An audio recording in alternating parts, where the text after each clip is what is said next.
You're listening to Tipsy Book Reads. I'm Rebecca. And I'm Jess. And we're tipsy. Too many books on my TBR. Yeah.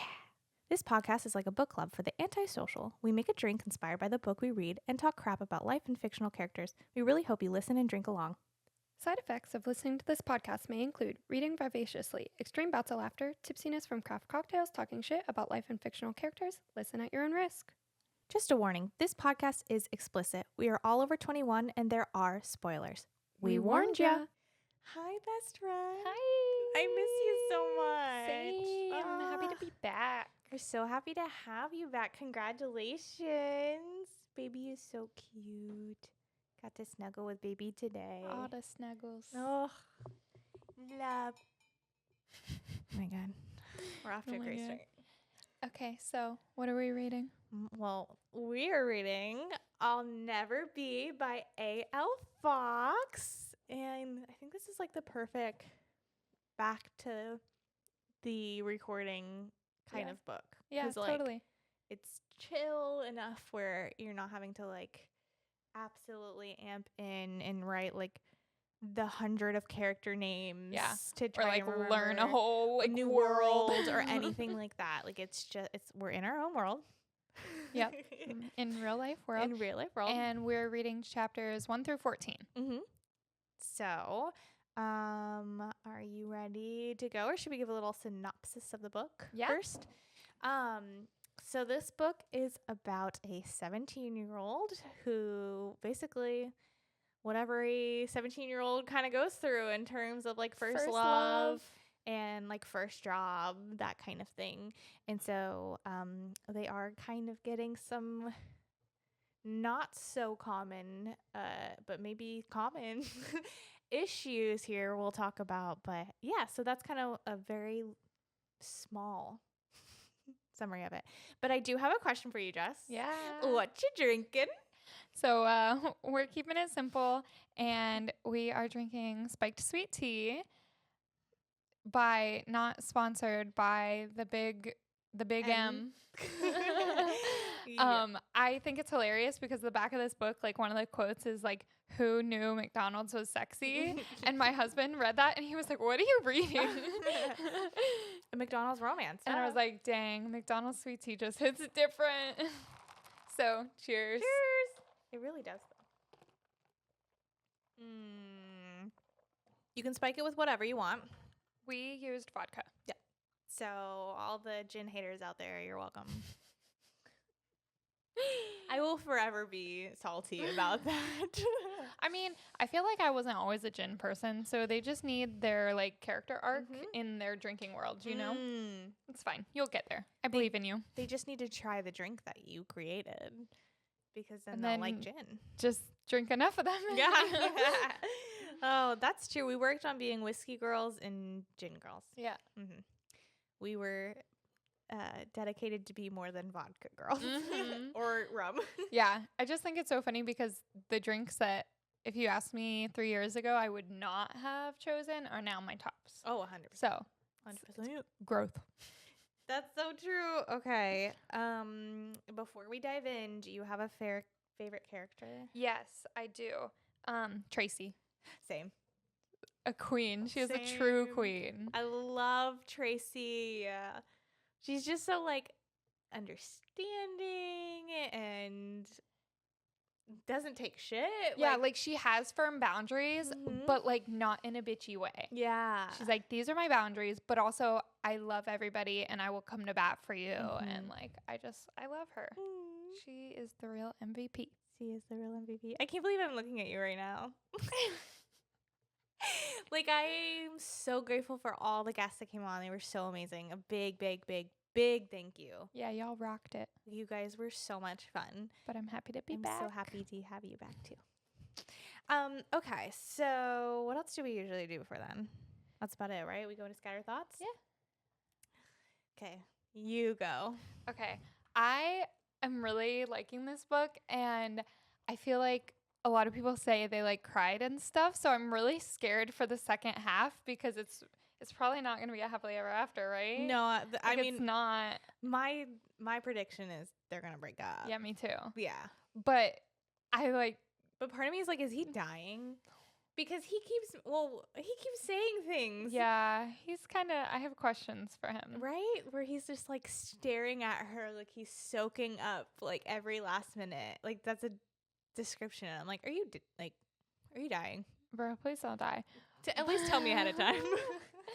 But I don't know. It makes me so sad because this book, I don't know if it's just like postpartum like emotionalness, but like my husband and I are coming up on 10 years together, and like I met him in high school, and this book reads like a diary. Oh, It's like you're inside Tristan's thoughts and like her falling for this boy and stuff like that, and like a lot of like their early beginning like the cute romantic things, like very much like I felt like I was like reflecting on like when Tyler and I first started dating. Absolutely. And like our first date, and we went to a park afterwards, and like all these things. I was like, oh my God, I feel like I'm reading my high school diary.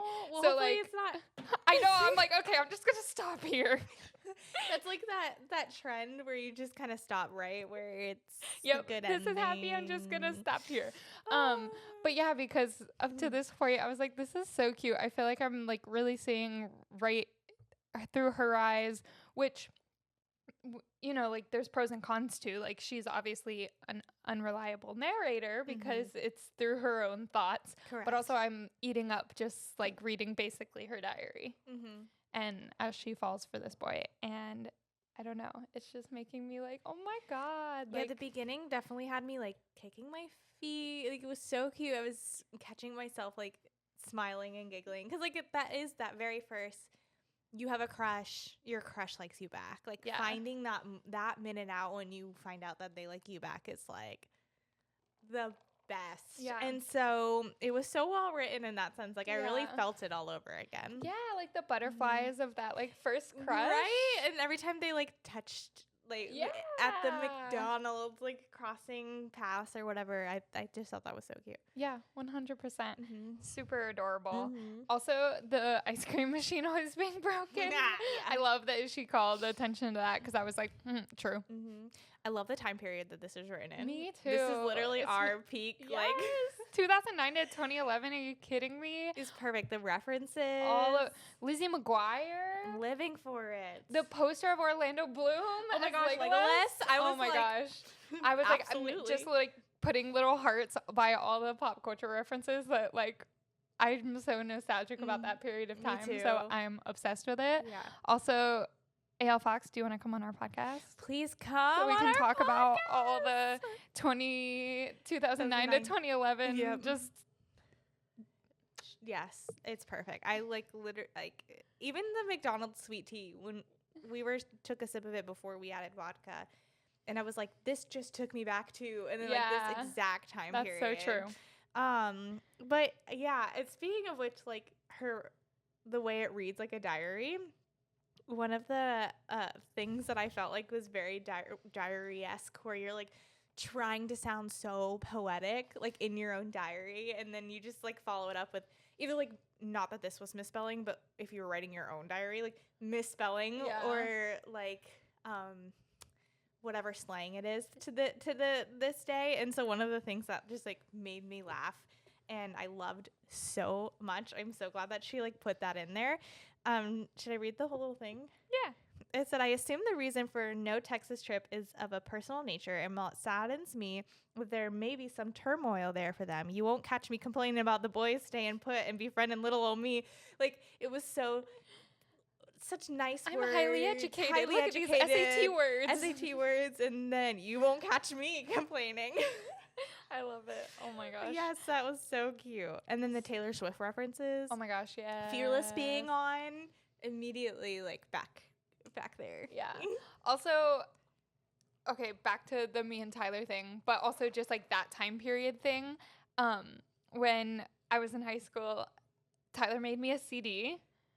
And I love they like made each other CDs and stuff, and I feel like this new generation won't even know what a CD is. No. It's like, I made you a Spotify playlist. Is that really what they do? I think so. Probably. I mean, I guess it's fine. It's still like the thought is there, but do they even know how to make like burn a CD? But the generation before us probably says the same thing about like cassette tapes.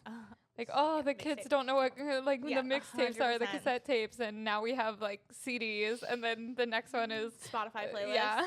I'm gonna send you a link. Here's a link to your playlist. Hey, I was thinking about you when I heard these songs, and here's a link. It's actually on my link tree.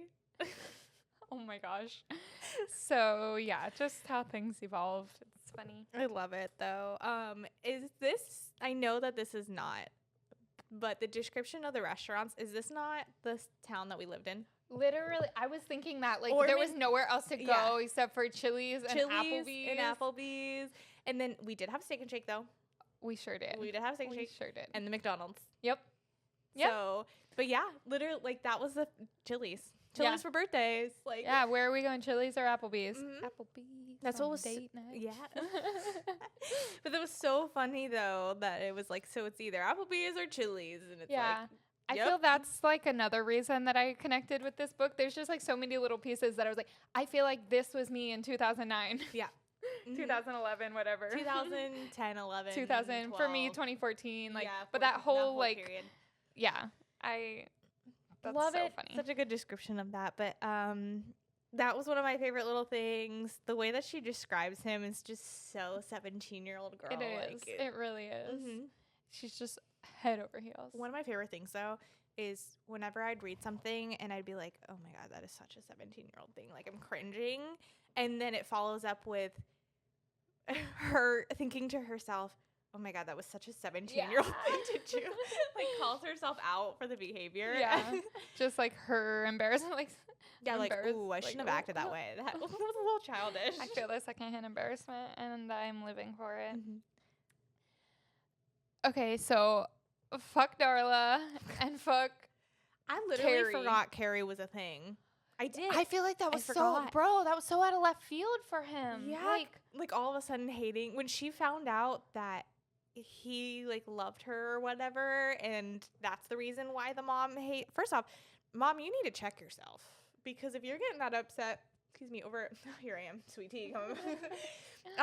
If you're getting that upset over a girl who's just living her high school life not liking your son back when there was no reasons for her for you even to think that she liked you. Yeah. Like, what? Like, I feel like I was also shocked when she was shocked. Yeah. Darla is the mean girl that peaked in high school.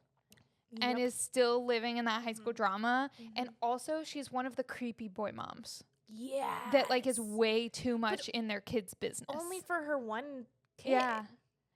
So I was like, okay, because their dad is their stepdad, right? Yes, I think so. That's what I understood. And it would have like made more sense if she was Jared's stepmom. You know what I mean? Yeah. If Carrie was her biological son, but Jared wasn't. Yeah, but like, why are you picking one over the other? I don't, bro, something is wrong with you. Yeah. Or something like what you said. Maybe he is sick and they're like trying to like, maybe there's a piece that Tristan doesn't know or something. Like maybe they're trying to protect him from something, but like they're being bitches. There's something else going on underneath the surface. There has to be. There's gotta be, because they're psycho. Yeah, it's weird. I hate her so much. Yeah. Like anytime she does something just asshole, I'm so like, petty. You're the worst. What's the mom's name? The good one? Terry? No. I have it. Stand by. Oh my gosh. Tracy. Terry. When Tracy had her moment in the waiting room when he broke his leg, and she's like, she could have had her moment to come here, but instead she's going to learn the consequences of her actions. And yes, Tracy. Mm-hmm. Yeah. Can we talk about the cow scene? Yeah.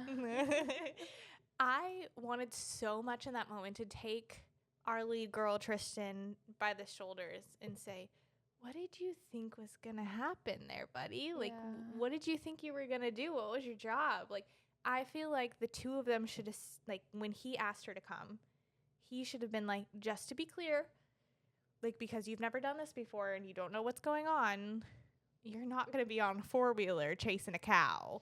Like, yeah. someone who grew up with cows, like, never. Someone who was It's not like, going to be safe. that's not going to be safe. Like, which I feel like they left her out, not out of like concern for her own safety. I feel like it was from both. a bit, yeah. It had to have been both, but like just because on a farm standpoint of like liability, like there's no way they would have allowed that happen. But also, why did he invite her? Like he should have known that That's what himself. I'm Like saying. he is the farm boy. He should have known. I feel like in this moment that was very much on him. Yeah. Because he didn't communicate clearly. Like there's no way. It could have been like, actually maybe I'll stick in the truck with you and hang out. Or if I tried to get them to allow you to like hang out on the back of my 4-wheeler to like see how they, I mean, come on, that's happened a million times. Like to see how that we do it. So the next time, like you could actually, because that was 3 hours of her time sitting in a truck because of a lack of communication, of not talking to each other, of like, and she took off work for that. Yeah. So I do think that it's definitely both. I honestly, if she did know how to do it and knew what their rules were and everything, I still think that she would have been crossed over. But she set such high expectations for herself because she didn't know what was happening, and I think that's a big Jared problem. Yeah, I agree. I don't know. What do you think you were gonna do? Like, girl. Honestly, yeah. You gonna wrangle up some cows? But anyways, I feel that for Mhm. sure. So what's with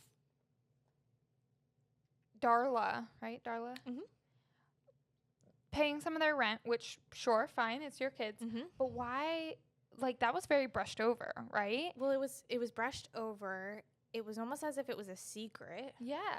Because then Jared hasn't said anything. She, like, said it out of anger. And then, like, Carrie said it out of anger.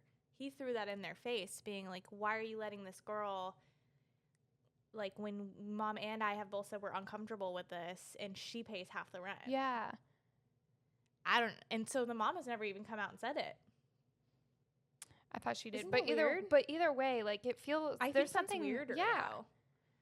There's, because why is it a secret? Why is it a secret? Like, you're fresh out of high school. If your mom, like, helps you and is able to do that, then great. Like, that's fine. But why is it a big secret? Well, even Tristan in her thoughts, that she was like, I mean, she comes in and pays groceries and all this stuff, but like it's her way of manipulating. Like, so what? She pays half the rent. Like, she even brushed over it. Like, there's something like we're missing there. And she specifically said, like, Jared never confirmed it. She said like there was indication of, but it was never confirmed. Mm-hmm. So it's weird. Maybe it is just a manipulative thing.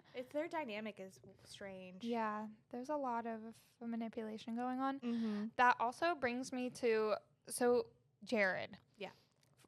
As we know, seeing through a 17-year-old's eyes, she is an unreliable narrator.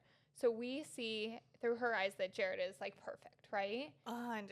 But there's some is things he that manipulative? Like, is he super manipulative? Because there was a lot of things that, like, I was like, this is either very sweet or major red flag. Yeah, I also thought the same thing. Like, there are some things that seep out. Yeah, I felt. I mean, one of the things that I kept thinking about was her big best friend that she met at McDonald's. Like, is never around. Yeah. Anymore. And she even mentioned her a few times. Like, is this, like, well, she's not around anymore or whatever. Like, we used to hang out with a double date or whatever, and now she's just like, you know what I mean? Yeah. Like, I don't know. What did you think? One of the biggest things about it was there's been, like, several times, probably at least 3 times, where she's been like, I see that he needs calm right now, so I'll be calm. And, like, her adjusting her emotions and how she acts to him is often, like, very much a trauma response to, like, emotional abuse and to, like, manipulation. Mm-hmm. So I don't know if it's just that she's an empath and she's really just trying to be the best, like, trying to help him, or if she's so in tune to it because of some type of, like, emotional abuse, manipulation type of thing. And because, like, if he's an angry person or something, she might be trying to pick up on whatever he needs to, like, have things run smoothly. Mm-hmm. Yeah. So I don't know. I have concerns because he seems so perfect through her eyes, but it's through her eyes. One of the other things that made me go like, is that sweet or is that not, was when they were arguing in the car and she went to go call her best friend to pick her up and he took the phone from her. And like, in no circumstance is it okay to take someone else's property, especially in a moment of anger. Yeah. And like to me, that was one of the first times, and I know that's like later on in the book too. Yeah. Where I was like, oh. Yeah, that's when I think that's when I realized it too. It wasn't until like literally maybe chapter 13 or something. Mm-hmm. But then it made me think of all the other times. Well, and that's such a good point. And like, and the other thing in that argument, she's like, she tries to end it. Yeah. Because honestly, as an outside perspective, this is incredibly toxic for a 17-year-old. Get out. Yeah. Like, you're 17, you know?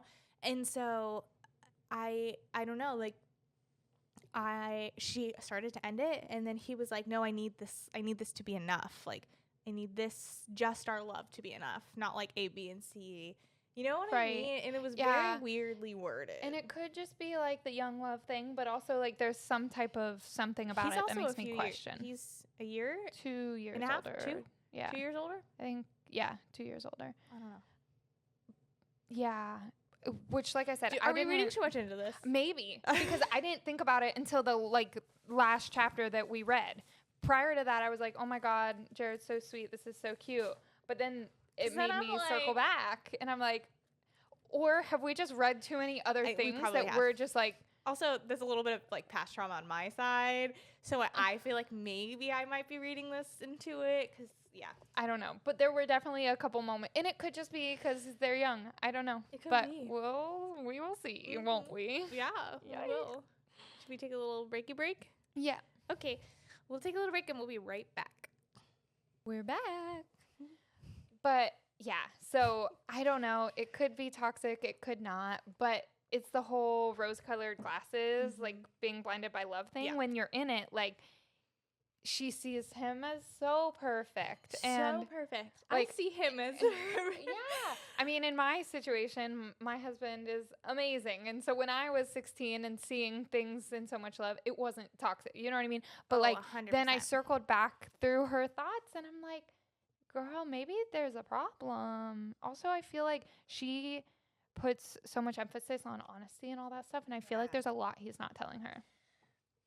That's such a good point. And I know that some of it is to protect her. Not that I think lying to protect someone is good, but also like the whole, his mom basically called her fat. Like, I understand we didn't even talk about that. Yeah. Which literally psycho, literally peaked in high school. Why are you commenting on somebody else's body, let alone a child's body? Oh my God. So much wrong. I wanted to throw this freaking Kindle across the room. When I read that part, I was like, there was no moment in time where that's okay to say, even if you think that she's pregnant. Absolutely not. Yeah. So I feel like that situation, it makes sense in my brain that he wouldn't want to go out of his way to be like, oh, my mom thinks you're getting fat. I also would not have told someone that. Right. So, and she was like offended that he didn't tell her everything or whatever. I get that. But other than that, I feel like there's things that he is not communicating to her that maybe he should. And you can also, I just realized this too, like you can see from the beginning, like how she saw herself versus now. In like the beginning, she's like, I'm 17, I'm free, like I love myself, I love blah blah. And now she's like, why are you with me? I'm ugly. I'm like A, B, and C, and it's so drastic. That's so true. Because at first she was like, I've always been slightly bigger than my classmates, but I embrace it and I love my body and I'm proud of myself. But then she's like, she didn't even want to go to the one thing because she felt like she was ugly or whatever. And she was saying, oh, like this birth control has made me gain so much weight. And she's just so self-conscious now. Birth control will. Like it does to certain people. It messes with your hormones. You never know. It's just, you never know. Like it reacts to every single person differently. But like there's no way that's a coincidence of like in terms of where her brain was in the beginning versus the end. Yeah. You know what I mean? And also like if Jared is toxic, he could be like sprinkling those things in to degrade her so that she doesn't leave him. Are we reading too much into this? Probably. Because why would you tell your girlfriend that the mom ever said anything? Yeah. Because it was very much like, oh, never mind, I'm not going to tell you that. Yeah, and then of Well, course you she's are gonna be like, now. bitch, what? Yeah. Well, you are now.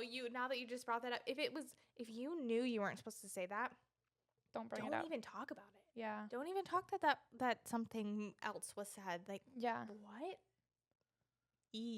Oh no. I don't know.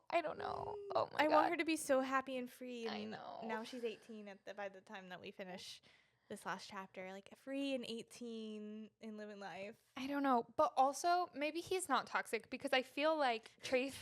Yeah, let's play devil's advocate. Go ahead. I feel like Tracy would have picked up on it. Tracy would have. And I feel like she would have been like, girlfriend. No, I don't know. If he's acting. If he's that manipulative. Perfect. Yeah. With her, that's all she's seeing. Yeah. Because he kind of love bombs her a little bit too. Does he? Yeah, like with all the flowers and like I feel like especially in front of it's always like in front of her mom. I don't know. We're probably reading too far here. Everyone who's read the end is like, girl, you're way off base. Are you okay, actually? No. Somebody like, sponsor us so we can go to therapy. Yeah, where's our BetterHelp, like, sponsorship? God forbid we just read a palate cleanser. Yeah, this is like a cute, romance. like high school romance, kicking my feet, and we're like manipulative, abusive. Like, we are not okay. We're so sorry, A.L Fox. I'm loving this book. Oh yeah, 100. I don't think that's a doubt, but no. We just read heavily between the lines. Yeah. Well, I guess we'll find out. If there's something to read in between the lines, then we'll read it. Oh my gosh. Do you have anything else to say? I don't remember what I said it about. Oh, just I think it was kind of that in the last chapter or two. I was really proud of her for like standing her ground and being like just standing up for herself and kind of not completely losing herself amongst everything and being like, this is toxic. Yeah. I wish that in that moment that, I don't know. Well, we don't know the end yet, but like in that moment of them arguing and stuff, that she really held her ground and been like, I actually think this is not good. Yeah. Like either we need to talk this out better than just saying I love you and that has to be enough. Yeah. Or we're done. Yeah, that's fair. Mm-hmm. That's fair. Okay. What are your Enneagrams? Okay. Because I didn't make any. That's okay. I didn't do Tracy because I don't know.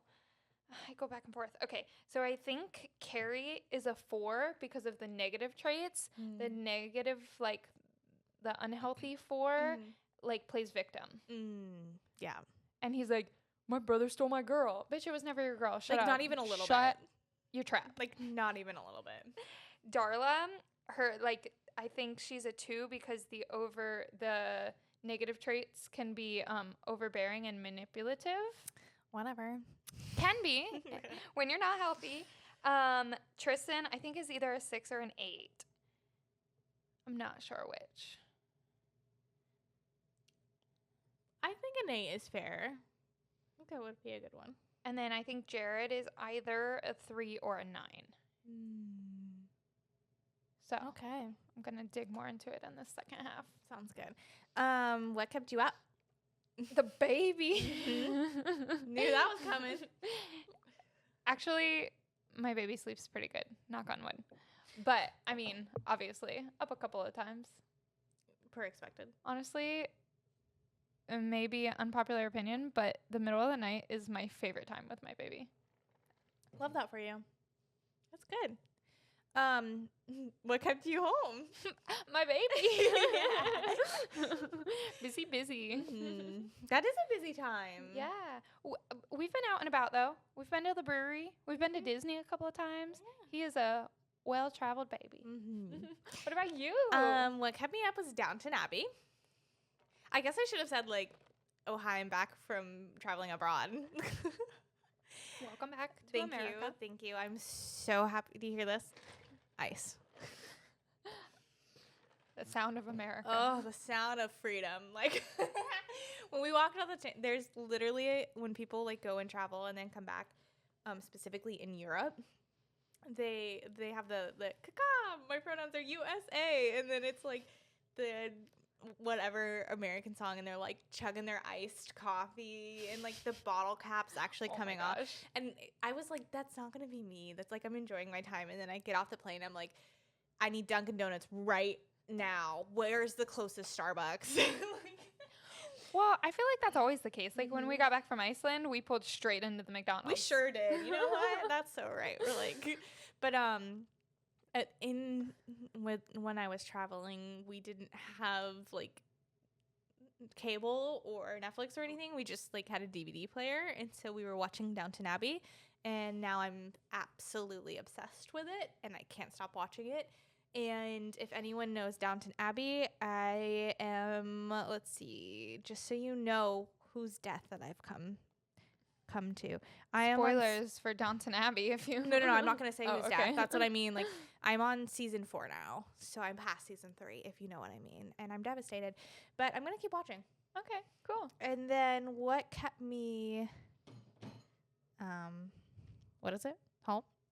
I've just been catching up on editing and trying to save my garden because it didn't get watered like it should have. I bought a solar irrigation system and the tubing fell off. Oh no. So I lost quite a bit.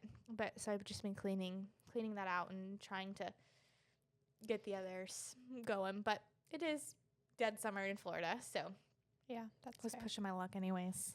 Fair. Mm-hmm. But that's it. Yeah. Oh, one last comment about America. Yeah. I love it. I don't love everything that's going on right now, but I do love ice. Ice, baby. I saw this video, and apparently, you know when there's sound effects of a bald eagle, and it's like, oh, it's like very powerful? Yeah. That's apparently not the sound a bald eagle makes. They stole the sound from a hawk, and the bald eagle actually sounds like really wimpy. And then there was this video all about it, and then it was like not us being, what you call it? Appropriating? No. That would have been even funnier, though. Not us being gaslit by our own country about our own mascot. That's incredible. So, just a fun fact. Apparently, the bald eagle doesn't sound powerful.